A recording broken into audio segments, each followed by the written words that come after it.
Yemi Bakayoko, oh yo, Samina Mina, Edward Mende, Samina Mina Sam Sadakte. He comes from Senegal.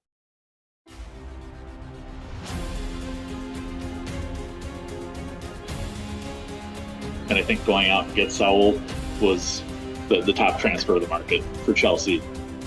Chesney could have been in the shower smoking a cigarette like he was at Arsenal, and we still would not have scored. My rants have been fueled by Scott. Don't get it twisted. Big Rom. Man, fuck you. In Roman we trust, right? You and me are going to have a battle royale about Jorginho and diving.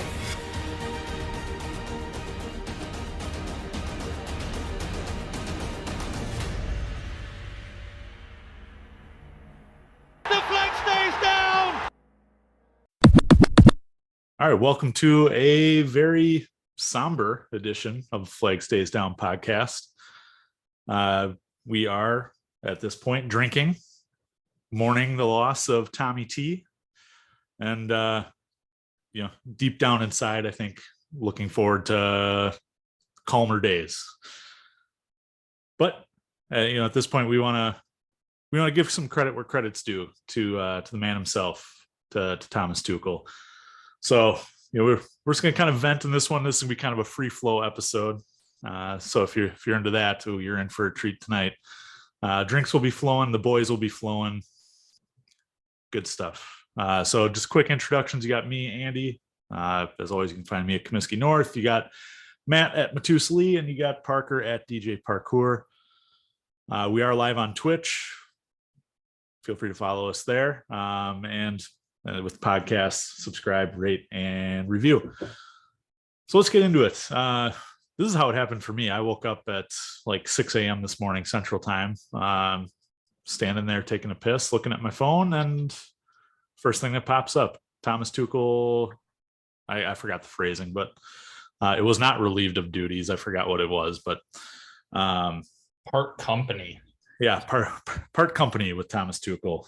So immediately I text the boys, and that starts a day of spending most of my day on Twitter. I know me personally, I had been calling for Tuchel out for a while. I didn't think it was going to happen for a while. So I was caught by surprise on that. But I know you guys were very much in the Tuchel in camp, so I'm sure it hit you guys a little bit harder than it hit me.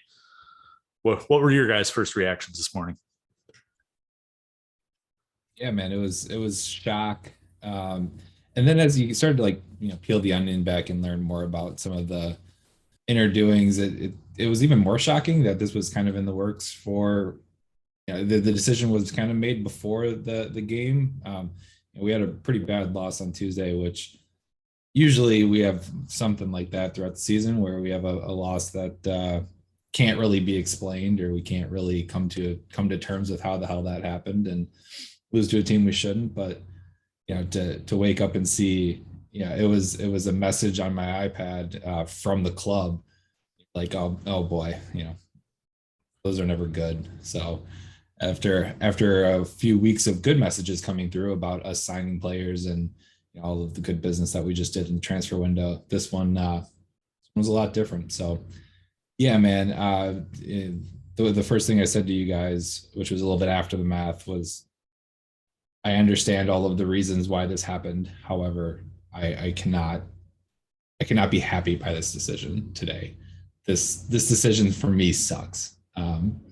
Even if it might be the right decision going forward, I've been sort of an advocate of finding a manager that we can kind of long-term look for success through. So for me, it was a tough morning. It's been a tough day just in general in that respect. So yeah, not a fun one, but yeah, it's like any other morning, right? You have stages of grief. You've got your, the stuff that you got to deal with. And then at the end of the day, you pick up and you keep walking forward and keep supporting Chelsea. We have a 6:30 a.m. Central match on Saturday, and a big one at that. So, we might have a new manager by that time, but if not, the boys still go on the pitch, lace up their boots, and get out there. So I don't know. That's kind of my general feeling is I don't know.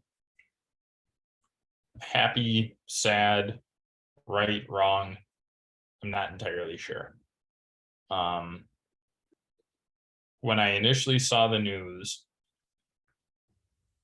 I wouldn't say I was shocked, but I was a little bit taken back that it would happen so quickly and so abruptly. I'm sure we're going to get into this, but the partnership, especially with the signings that have come into play over this summer with the new ownership, and then to get rid of your manager, a month into the season.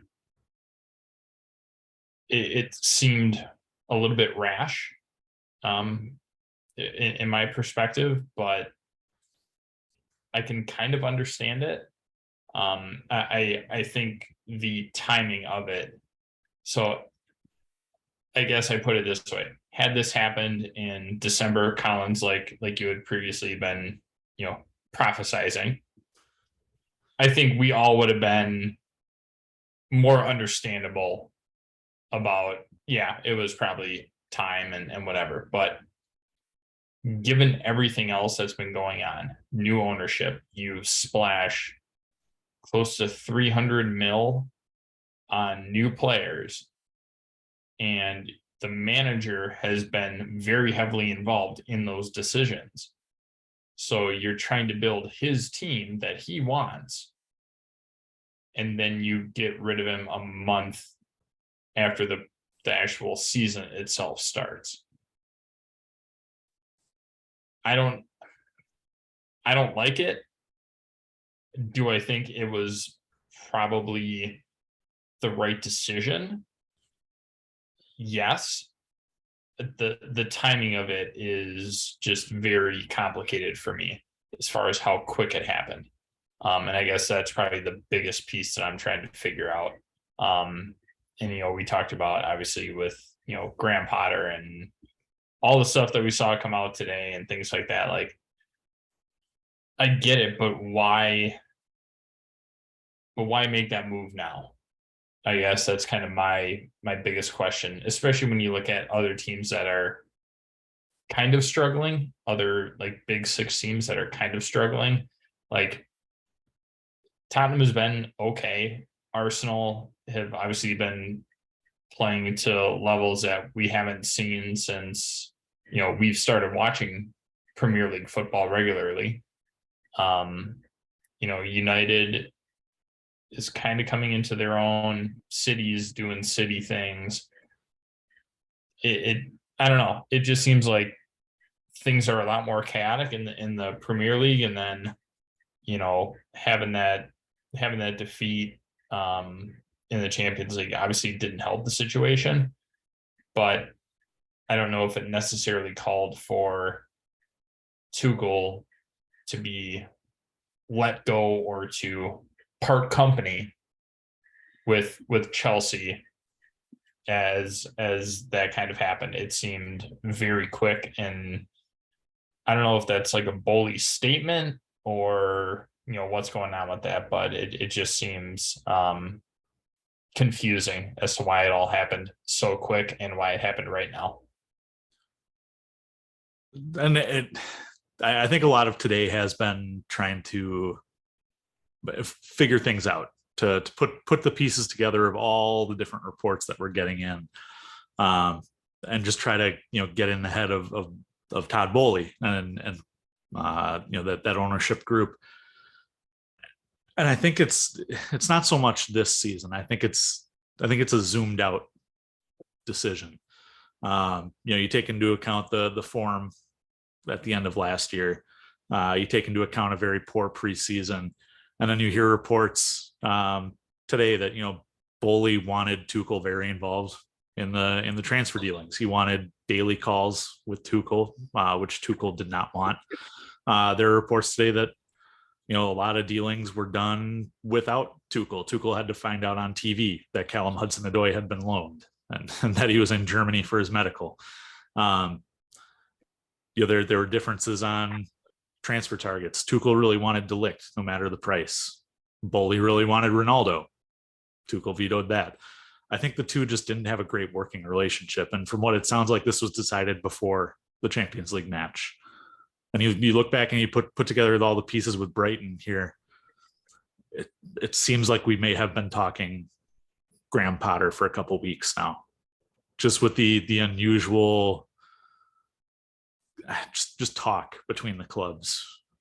Praise between the owners and the weird kind of cash dealings. Billy Gilmore for $9 million, 60 some million for a second left back. Like, there are just some weird dealings there. So I don't know anything concrete. I'm not an insider, whatsoever, but it seems like the cards being played here is that this has been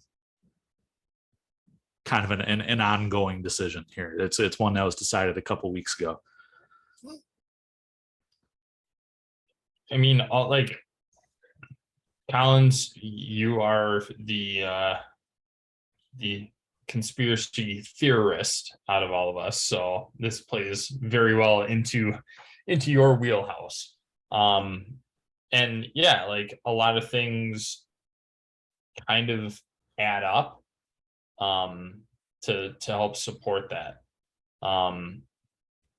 I just find it very confusing as to why you would spend that much if you're a new ownership group and you're trying to bring the manager in, and during this whole process, during the whole transfer window, you have all of these disagreements and stuff like that. Like, why wait until a month into the season to make that change?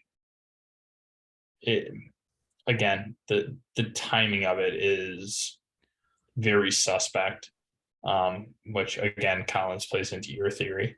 Well, Parker and I were talking about this before you jumped on. Just again, why 6 games into the season, why a month into the season, all that. In my opinion, new owners going to want their guy running the club, all that, understandable, right? They couldn't have done it when they took over, because Tuchel had built up that, I'm representing the club. I would drive the players in my car to the Champions League match. Like, there was too much good around Tuchel, even if the form and the matches wasn't the greatest. I think I looked today and they had won 5 out of their last 13 matches last year, which is it's not a great number. But again, he had built up so much goodwill. There would have been riots on the street with a new American owner coming in and firing the man, who had brought Chelsea through that. So it's a bad run of results now, and I think it cushions the blow a little bit. It allowed for expectations to reach a point where you had people like me saying Tuchel out.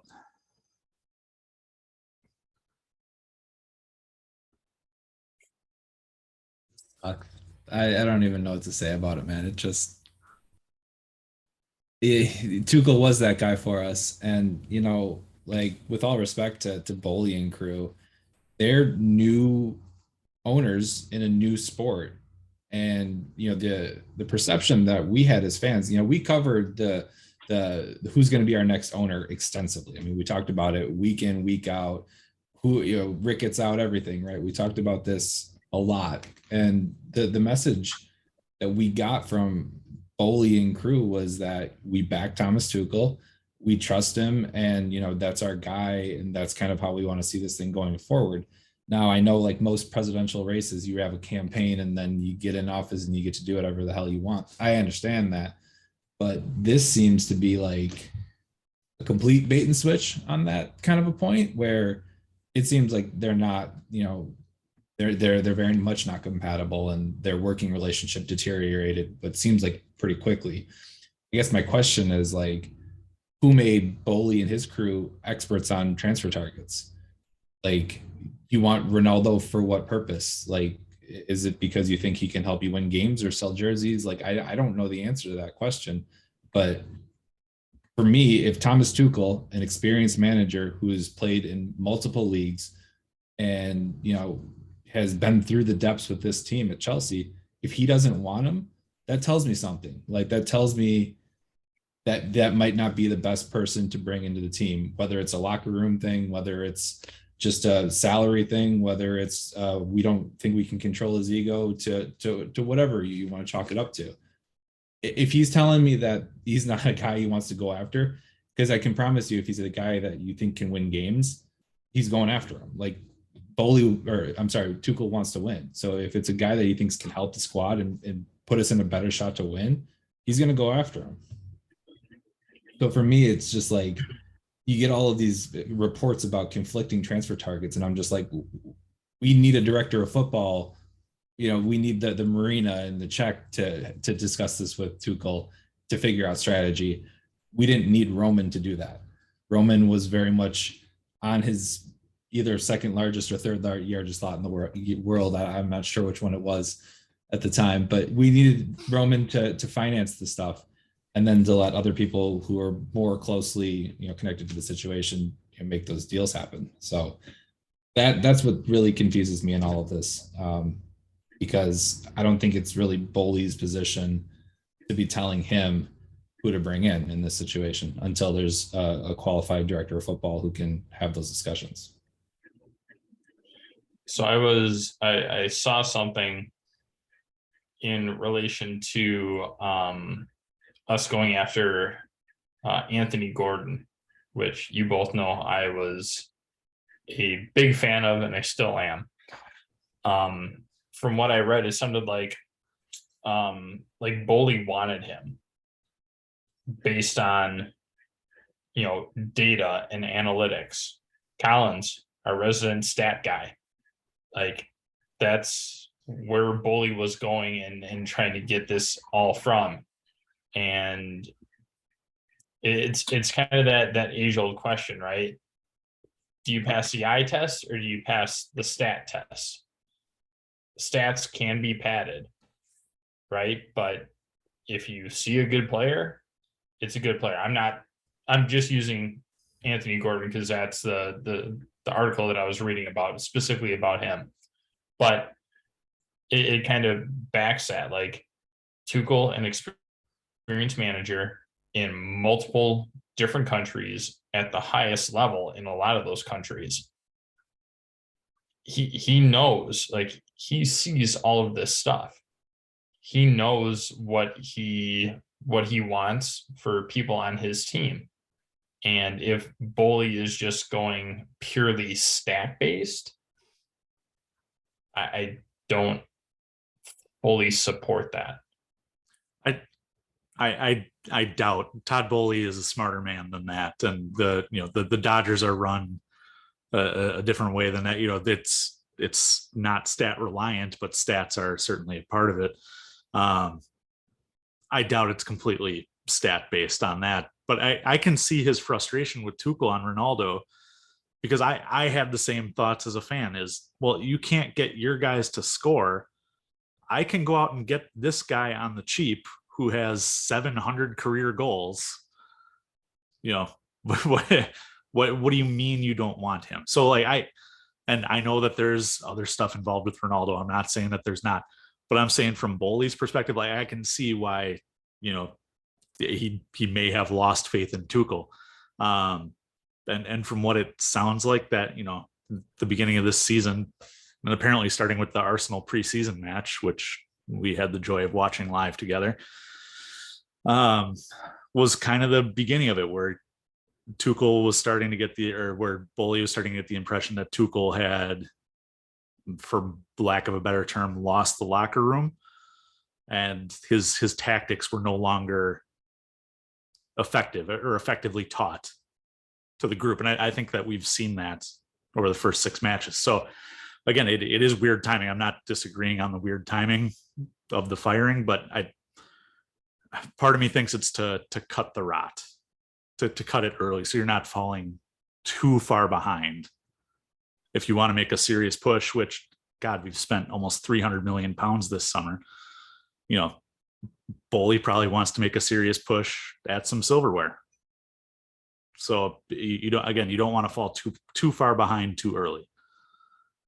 It's the sunk cost fallacy, right? If you know you're not going to give them a runway, then do it now. I mean, I completely agree with that, because if your runway is I'm going to fire him the first time he loses, well then yeah, get rid of him today, because he's going to lose a match eventually, right? So it has to be done. And even though I'm confused with the timing, I'm happy that it happened sooner than later, because you know, the sooner we can get on with it, then the sooner we can,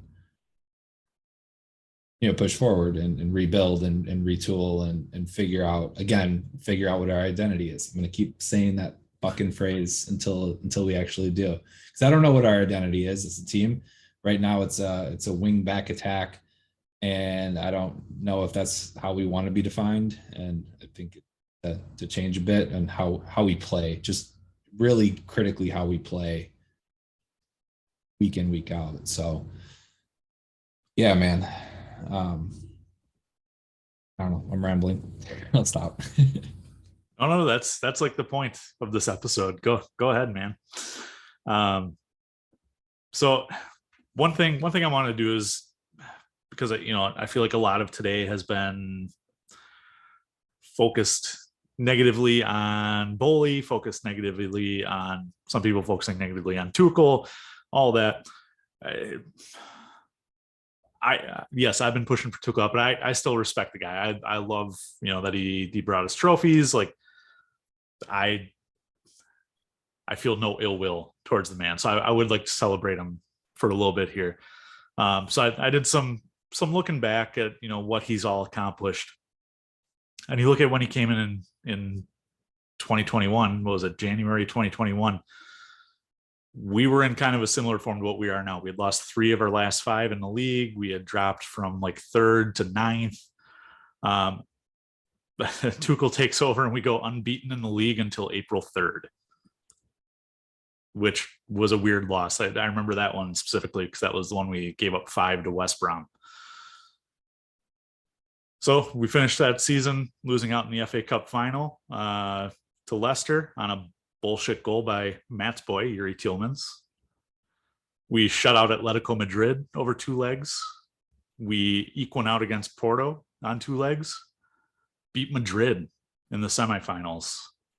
And then go on to have that wonderful win against City in the FA Cup final. I believe that was Tuchel's 3rd win against Pep in like, a month or 2 that season. So truly some special stuff there. And you look back at like the XG conceded and all that, and we weren't great at scoring goals, but damn, we were keeping everything out at that point. I think we have one of the lowest XGs out of any team in the second half of that season. Like so 5 first, of our like 8 goals that were conceded were all in that damn West, like that one game. It was right. Hilarious. You look back, he's like, oh, Tuchel's conceded 9 goals and 5 were in one match. So it's just like a complete anomaly. A lot of them were from the spot. Like a lot of them weren't even in open play. Set pieces. Ooh, boy, future callback on that one, right? So first of all, I mean, cheers to that Champions League win. That was a special day, I know, for all of us. A lot of things happened that day.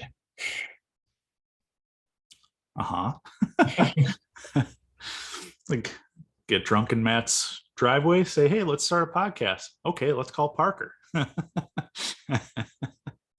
Good times. And Parks, you were at a bar with Connor, right? I was in Chicago. Yeah. Playing with house money. Oh, what a good day. It was a good day. I think I bought a lot of rounds that evening. As you should have. For a lot of people. I spent a lot of money that day. So. It was a good time. It was worth it. I had a fantastic day. So luckily the positives kind of stretched into the next season. We go out and we spend a club record on a striker, which was supposed to be the missing piece. We get Saul, who is supposed to be underrated, Spanish national team, plays in Atletico system, midfielder on loan. Wait, you forgot The transfer of the season. Thank you. And we go unbeaten in 13 of our first 15. And what was it? We didn't concede an open play in our first 6 matches, something like that. I think the first time that we conceded was the penalty against Liverpool, where Reece got sent off for the red card. Yep. So again, things just riding high, and I think that's just kind of where it stops in terms of the riding high. I think that's kind of because then you have Rom come out in the media. You lose him and Timo and Reece James and Ben Chilwell, all the injury. December happens, January happens. You win a Club World Cup in there. Parker repping the badge. Don't forget about that. So I mean that there was a positive, but World Cup, FA Cup final. We finished third in the league, and we lose to Real in one of the more thrilling, Champions League. Was that quarters? I think. Yeah. Yep. One of the more thrilling Champions League quarters that we've been a part of in recent times. So, I mean, not all bad. And when you get praise from Ancelotti saying Chelsea was the hardest match, or like those were the hardest 2 matches that we've played all year. And that's postseason, right? That's not even like during the Champions League. Like, no, that's after the fact. Yeah, those were the 2 hardest matches. It says a lot. Yeah, I think you can. The way I kind of look at it, you can kind of match up Rudy's contract negotiations with Tuchel and a slight decline in form. Because I think both of those kind of happened right around the same time. Yeah, his negotiation, the last of his negotiations was in December. December and January, we won 4 out of 11 matches, but we go on to win the Club World Cup. Then come early March, war in Ukraine starts, leads to more uncertainty. And one quick thing. Still to this day, I don't think Tuchel gets enough credit for handling the media in the way that he did during that whole ordeal, because he was getting blasted with questions left and right. And that takes a very special individual to be able to handle that and to separate, what we would consider reality from, like a game, right? That takes a lot and a very special and devoted individual to be able to handle all of that pressure. And let's not also forget his divorce. Now has a new younger girlfriend, by the way, so congrats to him on that. Yeah, divorce publicly talked about in the locker room as well. That was right. Didn't kind of go away. Yeah, so between all that, and Matt, to piggyback off your point, I think the club also needs to be, and none of the people who would be held accountable for that are there anymore, but the club was a real pile of shit for making Tuchel be the face of that. I can understand Roman not wanting to be in the media more than he already was, but Bruce Buck is supposed to be handling all of that. He was eventually canned. If not, Marina should have been the next one to step up. She was let go. Petr Cech was the one who consulted the fans with the Super League stuff, so you'd think that he would have been out there. But no, they were all big pieces of shit for that. And yeah, Tuchel, props to him for stepping up and representing the club well. And he could have left at the time, but he didn't. So that he deserves credit for that as well. So I'm gonna raise one to him on that. But Bully comes in, and what was that, April, May? I think it was April. Beats out Ricketts, thank God, among other suitors. And kind of away we go at that point. And I think that just kind of leads into this season. I think that it's kind of the end, the start of the downfall for Tuchel is without a director of football. You got Tuchel working overtime, USA tour, which he clearly didn't want to be at. You finally get rid of Lukaku, but you also get rid of all your other attackers. You've got fighting over transfers. And then you have a poor start to the season. And I think it all just kind of adds up, unfortunately. But, that first 12 months was a hell of a 12 months. And, they even had some flashes in those last 5 months of the season last year.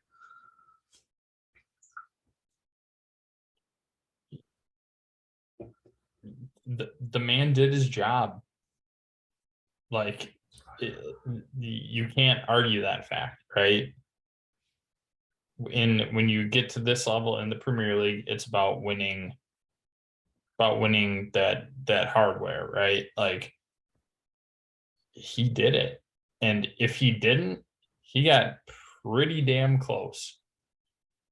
And that's all that you can ask.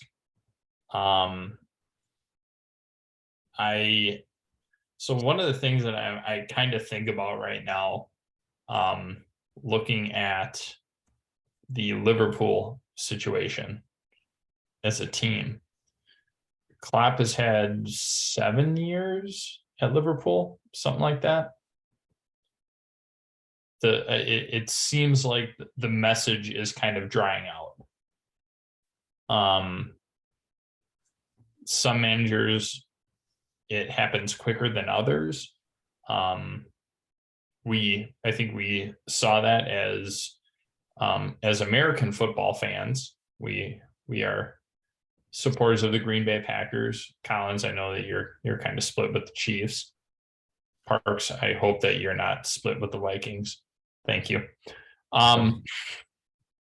But it's one of those things like we saw with when Mike McCarthy was our coach.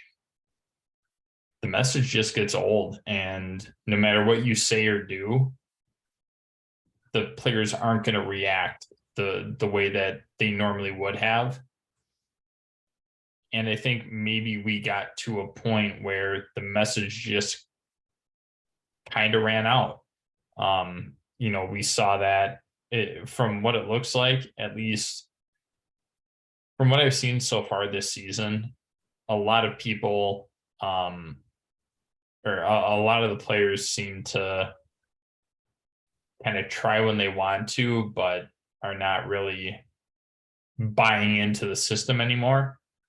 And granted, we'll talk about this, and we have at length about players playing out of position and whatnot. So that ties back to the whole transfer thing. But at the same time, like, you can only tell people so much, and then if they don't do what they want to do, they won't. Unfortunately, as a manager, as a coach, that's kind of your job, is to keep them motivated. Like, how do you motivate somebody that's not motivated? It's a tough thing to do. And not just one person, right? We're talking about an entire team. I mean, certain people, yeah, you don't have to tell them to get motivated. Like Reese, Silva, Kova, like, you don't have to tell those people to get motivated. Raz, like, they'll just go. But people that have been there longer and gone through enough, especially at the club, they know kind of how this works. And, we talk about the massive salaries that are within the world of football. Massive salaries also cause massive egos. And if somebody is not playing the position they want, or they're being asked to do something that they don't want to do, they might do it, but at the end of the day, they're going to probably end up switching back to what works for them and maybe not necessarily the system. I'm not saying that to anybody in particular. I'm just kind of, looking at it from a very, very broad level. But it's something that does happen, especially in a sport like this. And I think maybe we were getting to that point. And for all we know, maybe now was the right time. I don't think it looks great. Obviously considering the price tag that we brought in on players, and to see them not performing to that level,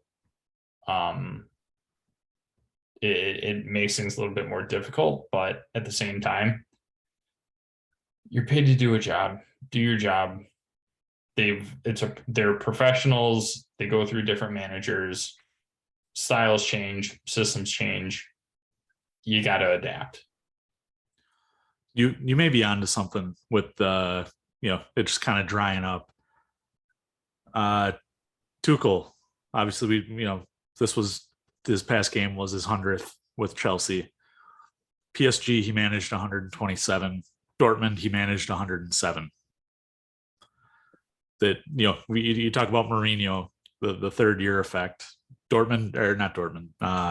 Tuchel may have something similar. The way he trains, the message he has was only good for a certain amount of time. But that's one of the reasons why I'm excited about Graham Potter. He's got a master's degree in psychology. So it doesn't necessarily translate, 1-to-1.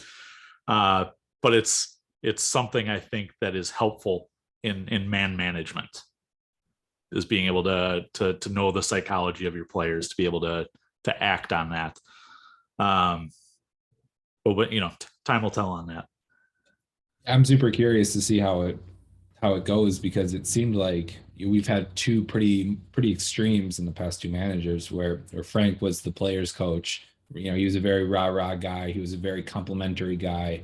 You didn't hear him kind of scold out or call people out when they were wrong, or when they did the wrong thing. Where Tuchel, he'd let you hear it, right? I mean, there's 100 clips you can look up right now where you see him on the sideline, and someone messes up, takes a wrong touch, doesn't do what he wants him to do, and he goes ballistic on the sideline, right?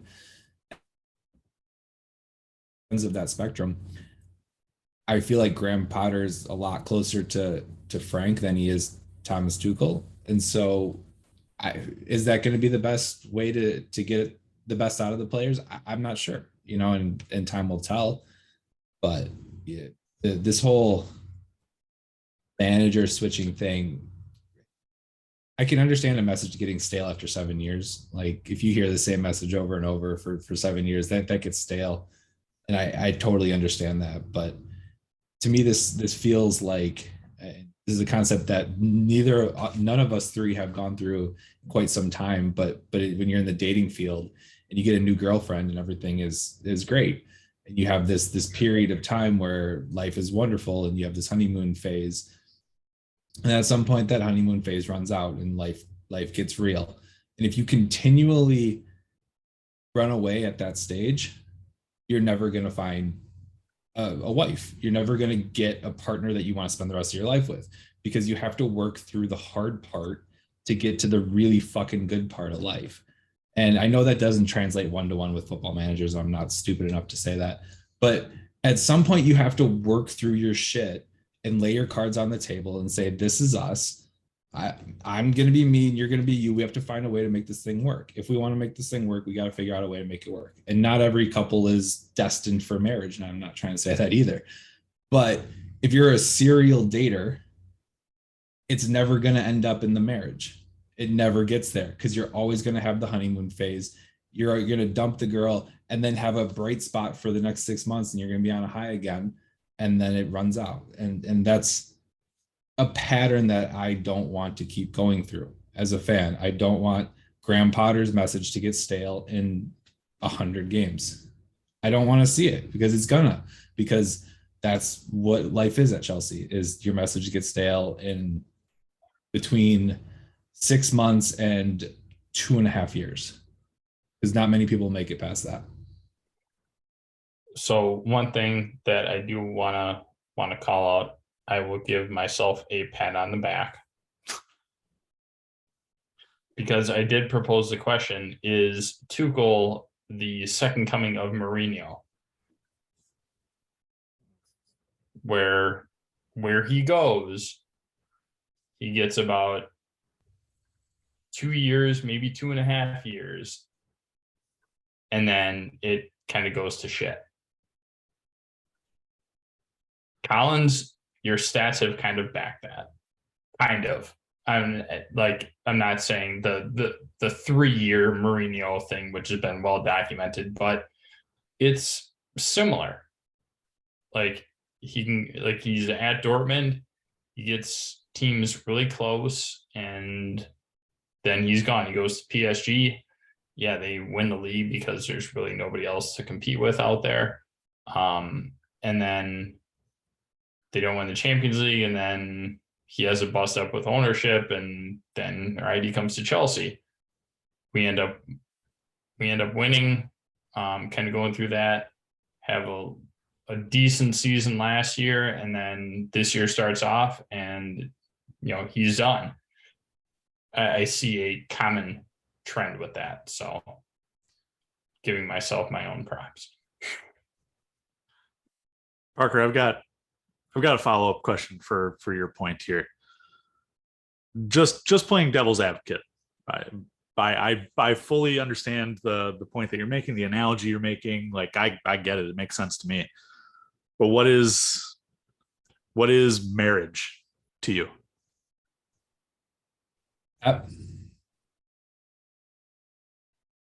What City has with Pep, what Arsene Wenger was to Arsenal, and what United's manager, his name Sir is Alex Ferguson. Thank you. Long term, yes, exactly. Long-term stable success, and I know you've made the argument, like, who would you rather be, Arsenal or Chelsea in that period? And I know that the answer is Chelsea, because we've won a hell of a lot more than Arsenal has. But I think being a consistent threat to win the league, which we haven't been in quite some time. We've been a threat to win the league every so often, but we haven't been a consistent threat to win the league. And then after that, it's having the ability to win like a triple, where I don't think we've been in a position to win a triple or quadruple. I mean, Liverpool could have won the quadruple last year. When was the last time we were ever in contention for that? Those are the conversations that I want to be having, and we're not there. And I think it takes more of a consistent approach to be considered in those conversations. Okay, fair enough. So one just kind of follow up to that, thinking about that. So if we look at it within, let's use Klopp, right? The past 7 years, have we been realistically close to winning the Premier League? We did in the last 7 years. Or sorry, I mean, sorry. What I'm trying to get at is,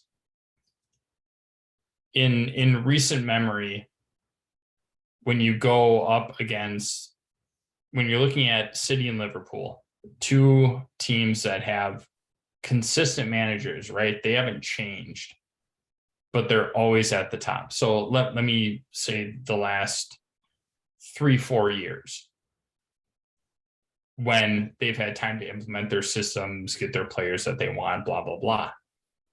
Have we realistically been close? No. I would say we've been close to Liverpool. Outside of us dropping a couple matches to shit teams that they did not, when we play them, it's always level. We were separated by 2 penalties last year.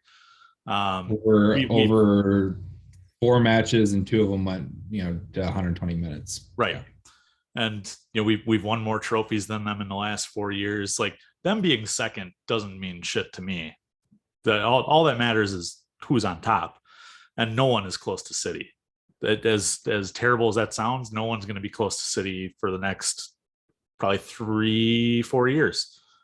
Liverpool were close to them last year. Were they though? Like, Yeah. But who thought Liverpool was going to come away with the league last year? No one, but they were a hell of a lot closer than anyone else was. They were within striking distance. I mean, a bad game here for City and a great game for Liverpool changes that. I mean, what did I think it finished 4 points or 3 points separated, if I'm not mistaken. I'm not looking this up, but they were pretty freaking close, man. Yeah. Right. So I guess what I'm saying is, just like you said, a break one way or break the other way. And we have 5 trophies last year, and Liverpool have 0. So we are on par with Liverpool. Maybe not this year. We've got our own issues this year, but over the last 3 to 4 years, we are on par, if not better than Liverpool. It's just a matter of City. And that's a league-wide problem is City. Right, but I would say that Liverpool has been closer to City than we have been in the league. Yeah, that's kind of how I look at it. Like if we take trophies out of it, like I know that we beat them. That's the point. Just the league, though. We're just talking about the league. I know. I hear I got you. Yeah, in the league, across 38 games in the league, we play everybody twice, 1 home, 1 away. Liverpool's been better than us. They've finished above us the past 4 years. Yeah, and it's always been a 2-horse race for who's going to win it, and 99 times out of 100, it's Man City. But Liverpool is always the second place team, and we're teetering between that 3rd, 4th, 5th position. Like you said, Collins, we were in 9th when Frank got axed. I mean, the last time you saw City or Liverpool in 9th. And that's fair, looking at points and all that. It's just we have been a more successful club over the last 4 years than Liverpool has. And depending on how much you weigh individual stuff, that the argument can be made that we're a more successful club than City. So I don't know. I'm not sorry. I'm not here to have this argument. No. It's a fair point, and I get it. Like, you made this point friggin' weeks ago where you said I'd rather reset every 18 months and win a Champions League than be Arsenal or be Man United or be Liverpool for that matter. Like, the only one that wins the argument is City because they've consistently won the league, which I think we would all trade our last 5. We would trade ours for City's last 5 years all day, right? Just so we can win the league over and over again. At least I would. Except for that Champions League year. Maybe that one. Champions League was great.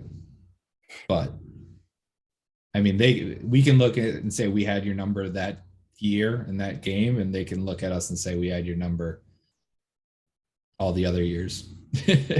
Yeah, I would say when you look at a model of consistency, you definitely got to tip your cap to City and to Liverpool to an extent. If again you take the silverware out of it, City and Liverpool, I think, have been the 2 most consistent clubs in English football. And the fact that we're still kind of in that place of, are we 3, 4, 5 in the league? Yeah. At the time, we ended up finishing 3rd that year, and we ended up winning the Champions League, right? That's the beauty of it. Doesn't matter where you are. You just have to qualify, and then anything can happen, right? We saw that, what was it? Last Champions League was at Sheriff that like almost won the group stage. They beat United or something like that. Like, and another big team, but like, that's the beauty of it. Am I saying that they're better than United? Absolutely not. on that given day? Yes. But if you look at it consistently with consistent managers,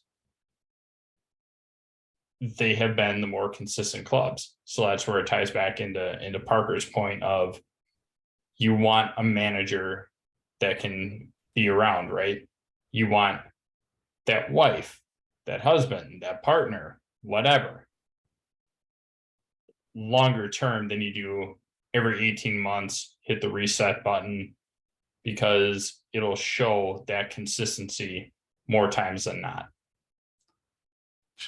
Jesus, I'm looking at Klopp's stuff now. I'm less impressed than I was before. 7 years. Here we go. 1 Champions League trophy where they beat Spurs. Come on. Everyone knew Spurs weren't going to win a trophy. 1 Premier League title. 1 FA Cup. 1 Carabao Cup in 7 years. That's that's no better than that's worse than than us in that time. I'm not envious of Liverpool in that time at all. They can take all their second place trophies, but they're consistently not winning. I mean, we have in that same 7 years, we have 1 Premier League, 1 Champions League. Hold on, I'm looking it up. a couple Carabao Cups, a couple FA Cups.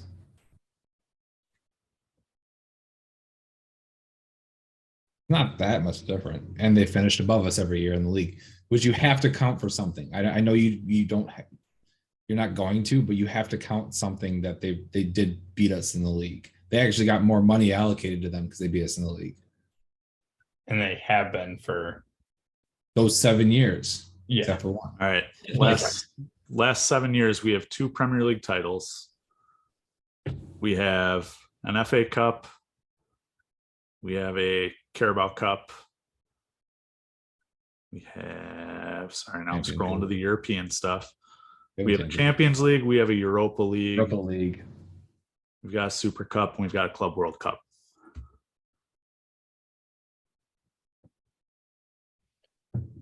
I mean, 2 of them are, to me, are kind of meh. Which 2? Because Klopp won them as well. Regardless of it, City's the model citizen. All right, for pun intended. I caught on to that too, and I was like, yeah. oh, he's got jokes tonight. City's where I want to be. I mean, if we have to run through and bulldoze Liverpool on the way, fine.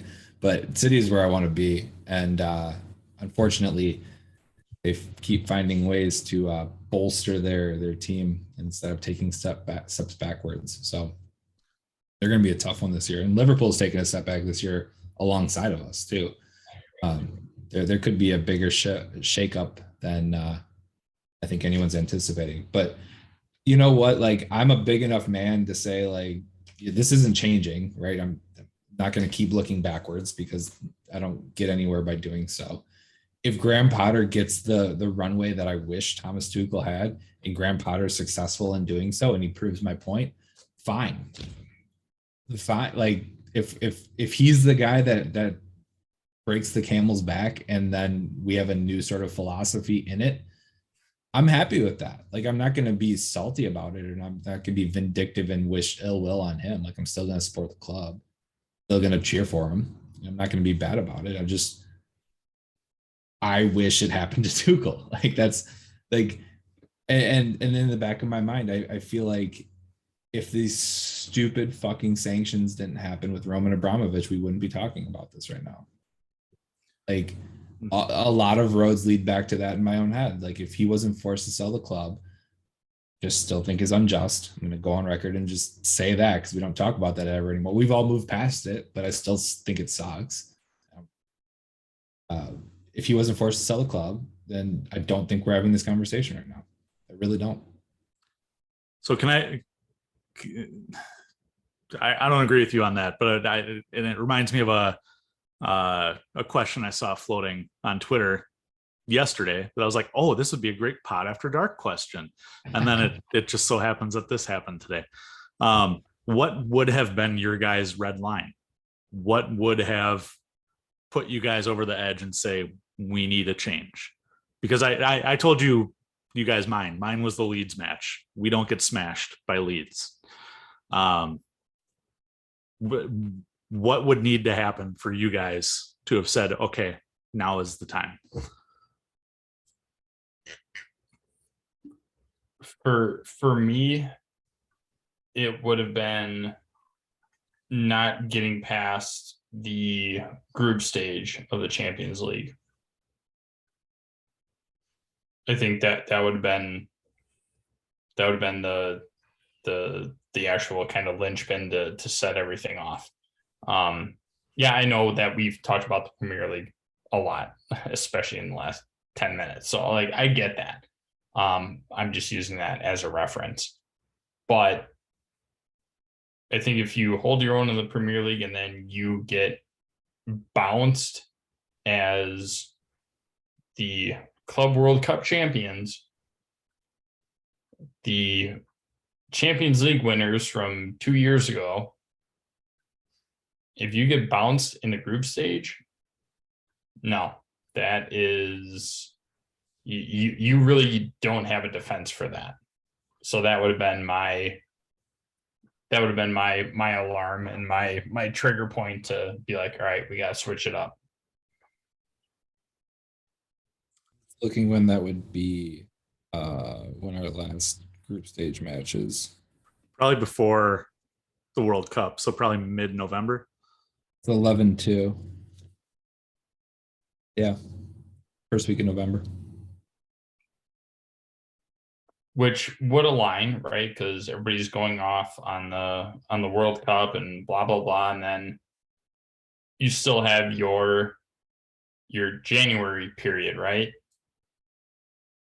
So you can bring in new players and stuff like that, but I think that would be the moment that you kind of pull that trigger. Yeah, it's a really interesting question, Collins, and I know you look for the reactionary games, but I tend to think bigger picture. And so if it was me in charge, I would set up a couple of like metrics of expectations at certain points in the season. And, you know, to Matt's point, that would be one of them, which would be Champions League group stage. That could be a deal breaker. But you look at, we drew City in the League Cup for the first round, so that might not go well.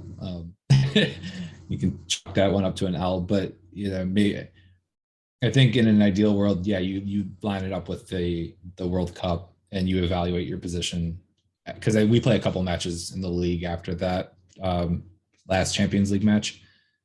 So we play till like mid-November, and then the boys go away. That would be a solid time to have some quieter time where players aren't there and you can make some changes and figure some stuff out. I don't know exactly how that would work with the World Cup going on, but guys come back, you have a window coming up and might make more sense then. But again, if you're planning on firing him then, I'd rather it happen now. I don't think it makes any sense to wait and fire somebody for any reason, unless you have a true like path to redemption, where, because then in your mind you have to say things like, well, if he wins the next 4 matches, like then he's given till February, or you have to like sort of say things like that, because if there is no runway, then it doesn't matter. So get it over with and rip the Band-Aid off, deal with the consequences and go. The one thing I will disagree with that you said way earlier, which was people would have been protesting if it all happened all at once with new American ownerships. Like, who cares at that point? He's new owner. He doesn't know anything to anyone. He can do things his own way. And if he's going to do things his own way anyway, I'd rather him just kind of get it over with. And this is his regime. This is his path. This is the way he sees the world. I don't like halvesy stuff. And to me as a fan, it felt like he had a chance. And then it got very swiftly taken away. So now it doesn't feel like he had a chance. So that's where it sucks. I don't really like that mixed messaging, but it sounds like a lot of things happen behind closed doors. And that was the other thing that we talked about when, Boley did come into charge. Like, what would we prefer? Do you clean house, or do you kind of transition it? He cleaned house for the most part. Maybe this is the final step of that. And from everything that I'm reading and seeing, and reports from Boley's friends and all this stuff, is that he wasn't getting what he wanted out of Tuchel. He wasn't getting somebody who was collaborating with him on a day-to-day basis, and Tuchel didn't want to set up a group chat between him and Baghdadi, like just to talk about stuff and all that.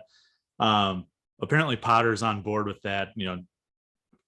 Boley is very much team Potter here, and so I think as long as Potter's willing to play ball, I think you guys are finally going to get your runway. You guys are going to get your couple year run here, where it's going to be building a project.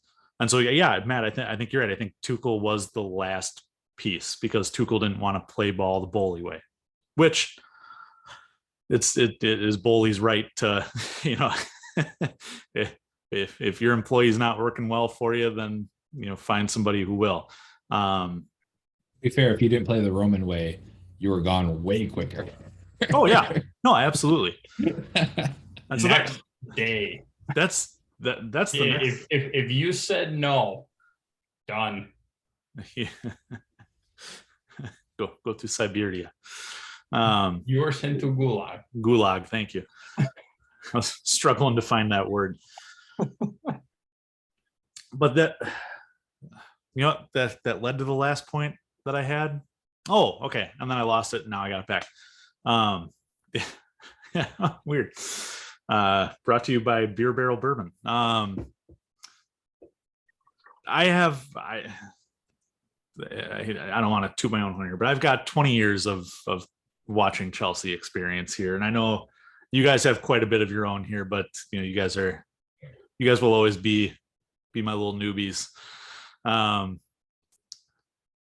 learned a long time ago, after one of the Mourinho's, probably the first Mourinho, you don't get attached to managers. You just don't. It's the same person with a different face all the time. That would be my advice to you guys, regardless of who this manager is. Don't get attached.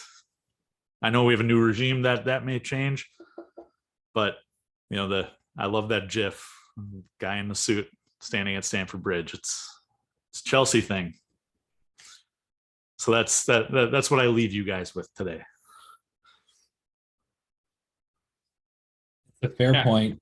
It's one I might not learn for a while. And I will tell you that I as a logical human being, that I might not learn that point. Like I understand that it hurts more.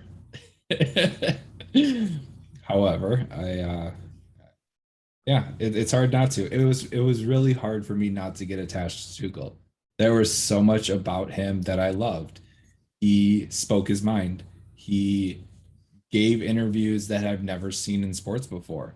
Like, I'm so used and so conditioned to the American bullshit answer of not answering questions. And the fact that he actually said whatever he wanted to. He commented about refereeing. He got fined for commenting on refereeing. He did not care. And he was passionate. I mean, the Conte handshake was passion. Him running up and down the sidelines was passion, man. And it's really difficult for me as a fan to not love that. I watched that Dinamo Zagreb game, and to hear the fans yell for an entire 90 minutes, really, and sing the entire time. You could hear it in the entire broadcast. Passion. it's hard not to like that. It's hard not like find that attractive. As a fan, it's everything. Like that's how I watch matches with, I don't sing the whole match, but I have like a buzz about me every time I'm watching matches. And, to find a manager that kind of shared that with me, it was great. And I love that. So I will learn the hard way after hardening in overtime Collins, but respectfully, I might not follow in your ways yet. The man wanted to drive a bus for his team to get them to the Champions League game. How can you not fall in love with the guy? I'm not saying I didn't like him. I completely understand. We all love him, but how he is a fans manager. The fans love him. Parker, you hit everything on the head. The interviews, I'm pretty sure that a lot of us would keep watching the broadcast just to hear what Thomas Tuchel had to say after the match. I stayed to listen to what Thomas Tuchel had to say after the bust up with Conte after the match. I was all about that. And he was an absolute professional. He was hilarious during that entire thing. How do you not love that? It's just a weird thing, and we've gotten used to that. And he can be sometimes sarcastic, which all three of us love. That's just kind of how a lot of us are wired. But it's when he was asked about the Conte situation, if they would talk about it afterwards. If he wants to talk, we can talk. I'm good. No problem. Well, what do you mean? What did you think about? I'm sorry. Wait, you meant what? What happened? I love that. There's humor, and there's just true honesty, and I absolutely love it. So, Parks, I'm with you. It is tough for me to see a manager that we praised for so long and absolutely loved, and we wanted to see years and years of Tommy T. To see it end so quickly, I guess, is, I think, more the gut-wrenching thing that we kind of have to deal with. And hopefully with whoever the new manager is, Collins, I know you sent over the Vegas odds on everything. Whoever it is, that's fine. I just hope that they get that opportunity a little bit more long-term than has been shown by Chelsea history. And it does look like I'm starting to see reports now within the last 40 minutes that there's a meeting scheduled tomorrow at Stamford Bridge at 9:30 local time. So my guess is we're going to see Potter appointed tomorrow. Pochettino's people have already said that they think it's going to be Potter as well. So you mean Frank's not coming back? So I shouldn't have bet that. I shouldn't have bet that 1 billion out of my 15 billion, right? I should have put money on it. On Tuchel being the first. Well, no, he wasn't the first fired, was he? Wasn't. No, Scott Parker. Yeah, I was thinking about that today. I was like, I probably could have made a lot of money because I called this a long while ago. But nope, I would have lost money. Never mind. Which I also think that was a very unfair one. But bullshit. So Collins, the only thing I'm going to say to you in advance of our game on Saturday, because we've talked about this a lot, right? Playing out of system, out of position, whatnot. I don't know if you can. I don't know what our best 11 looks like. I don't know what system fits our team the best on paper. I have no clue how to unlock our strikers and what best to do. But what I'm going to say is if Graham Potter lines up the way we lined up with players out of position, and you magically see Kai score goals that he wasn't scoring before, that is not because of the manager's tactics. No, I agree. I'm not going to say that it is. From everything I've read, is that Graham Potter plays a very similar system to what we already play. So as long as he's getting people in the right spots in this system, I will be happy. And so much of what I watched, and I saw a Pep quote about this in the last couple of days too, which was just like, I will get you to the final third. It is your job to put the ball away. Like that was kind of Pep's philosophy. And I feel like we've done that a lot. And the amount of times we've all collectively yelled shoot and a lot in the past few weeks, where it seems like guys are in the right spot to score goals and we can't seem to make the right decision in the final third. So I'm gonna watch this game and we're gonna win 4-0, and guys are gonna do what they haven't done in a while, and I'm gonna be pissed off because I'm like, you could have done this before. It's gonna happen. It's inevitable. They will have the new manager bounce, and they're going to magically know what they should do again, and that's not due to training and tactics and new messaging or anything. It's due to them deciding to play. That's what pisses me off. Here's one thing that I will be looking for that will show me that there's been a change, not so much in tactics, but in style, in system, for lack of a better term. Because again, Potter plays a very similar system to what Tuchel does, 5 at the back, and then kind of varies depending on who's available with your midfield and your forwards. The Zagreb match was the definition of what's been wrong with Tuchel ball for the last 6 months. And it was that every time we had an opening at goal, the players would play for the cutback. Yep. Take it first time. And if I start seeing that, then that's Potter ball. How about Ziyech? How do you coach against that? Oh man, they get the fuck out of here. That's how you coach that. Boy, howdy, was he horrible. Yeah, and so we motivated him by nominating him for man to get the fuck out of here, where he won.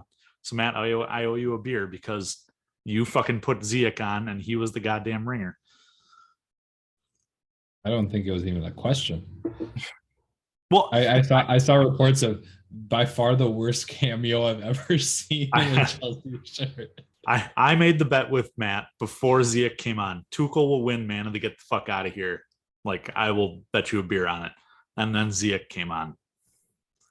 And Tuchel did not win. Ziyech said, "Hold my beer." Yep.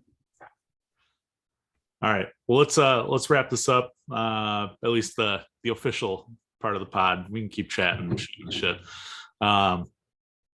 As always, give us a follow on Twitch.